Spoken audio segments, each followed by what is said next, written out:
I know most of you guys would be frustrated with NTA as of now. बहुत time से हम wait कर रहे हैं रिजल्ट कब आएंगे, फाइनल आंसर की कब आएंगी, but still we have no clue, we have no definite idea, we have no definite timeline कि आपका रिजल्ट और आपकी फाइनल आंसर्स कीज कब आ जाएंगी। और यहाँ पे इतने सारे स्टूडेंट्स जो वेट कर रहे हैं रिजल्ट का, तो उनका इतना ज्यादा टाइम यहाँ पे जा रहा है, and this is a big loss to the entire nation. Hi friends, welcome back to our study classes. And today I am going to talk about कि आपको क्या करना चाहिए। आपको और वेट करना चाहिए, बहुत सारा वेट आपने ऑलरेडी कर दिया, आप 2 महीने से वेट करते आ रहे हैं। आपने एग्जामिनेशन नवंबर में दिया और अब आपका फेब आ चुका है, आपका जो ईयर है वो भी चेंज हो चुका है। अगला एग्जामिनेशन भी हो सकता है आपका बहुत ही जल्द कंडक्ट हो जाए, और अभी पिछले एग्जामिनेशन को लेकर फाइनलाइजेशन हमारा एनटीए की तरफ से नहीं हुआ है। तो एक बहुत बड़ा डाउट काफी सारे स्टूडेंट्स के माइंड में होगा कि अब हम और कितना इंतजार करें। अगर मेरा इस बार एग्जाम क्लियर नहीं हुआ, तो क्या अगली बार के एग्जाम के लिए मेरे पास तैयारी करने के लिए टाइम बचेगा भी या नहीं बचेगा। ये सारी चीजों का आज मैं आपको सोल्यूशन देने वाला हूं।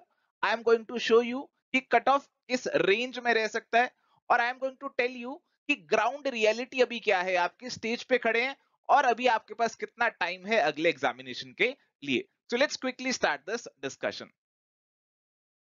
So guys, ये आप हो सकते हैं जो आप देख रहे हैं यहाँ पे सर खुजा रहे हैं, हो सकता है आप भी ऐसे ही सर खुजा रहे हो। आपके मार्क्स अराउंड 150 आउट ऑफ 300 या इससे भी कम आ रहे हो, और आप पिछले 2 महीने से इंतजार कर रहे हो। आपने नवंबर में एग्जाम दिया, अब दिसंबर भी निकल गया, जनवरी भी निकल गया, और फेब जो है वो भी यहाँ पे आपका 1 वीक हो चुका है। अभी आपको आइडिया नहीं है कि गुड स्कोर है कि बैड स्कोर है, आपको नहीं पता रिजल्ट कब आएगा, और आप कॉन्टिन्यूसली वेट करते जा रहे हैं। और पिछले 2 महीने आपने, अगर मैं कहूं, अनप्रोडक्टिवली बताए हैं तो मैं गलत नहीं हूंगा। और अब आगे आपको नहीं पता कि आप कितना और टाइम ऐसे अनप्रोडक्टिवली बिताने वाले हैं। आपको नहीं पता कि अगले एग्जामिनेशन के लिए आप प्रिपेयर्ड हैं या नहीं है। और अभी आप सिंपली अपना जो फेट है वो एनटीए के ऊपर छोड़े हुए हैं कि एनटीए बताएगा, उसके हिसाब से हम आगे बढ़ेंगे। और आप खुद सोचिए, as a serious aspirant, as a person जो कि अपने कैरियर को लेके सीरियस है, whether you should be doing this or whether you should be doing something else. So आइए मैं आपको बताता हूं कि अब आपकी क्या स्ट्रेटेजी रहनी चाहिए और किस तरीके से आपको अब डिसाइड कर लेना चाहिए।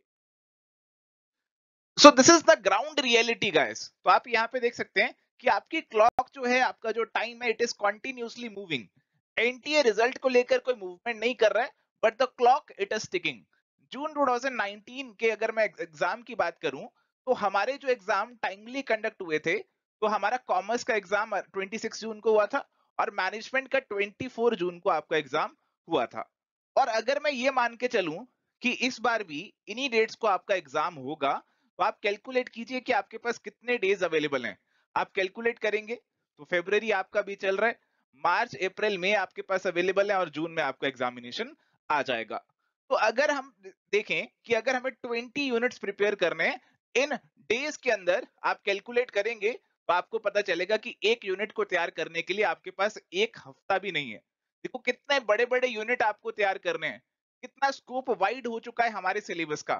प्रीवियस ईयर के सवाल आपको करने हैं, प्रैक्टिस आपको बहुत सारी करनी है। और अगर आपके पास पर यूनिट 1 वीक से भी कम है, whether you would be able to do it और not. So I believe time आ चुका है कि हम फटाफट से डिसाइड कर लें कि अब हमें तैयारी करनी है, या फिर अब हम तैयारी छोड़ने वाले हैं, अगला एग्जाम हमारे लिए नहीं है, और अब देंगे तो इससे अगले से अगला एग्जाम हम देंगे। तो आइए मैं आपको लेकर चलता हूं हमारे प्रीवियस ईयर की कट ऑफ्स पे। तो यहाँ पे देखते हैं जी, हमारी कॉमर्स की क्या कट ऑफ इस बार रह सकती है, और ये हम डिसाइड करेंगे हमारी प्रीवियस ईयर की कट ऑफ को देखकर।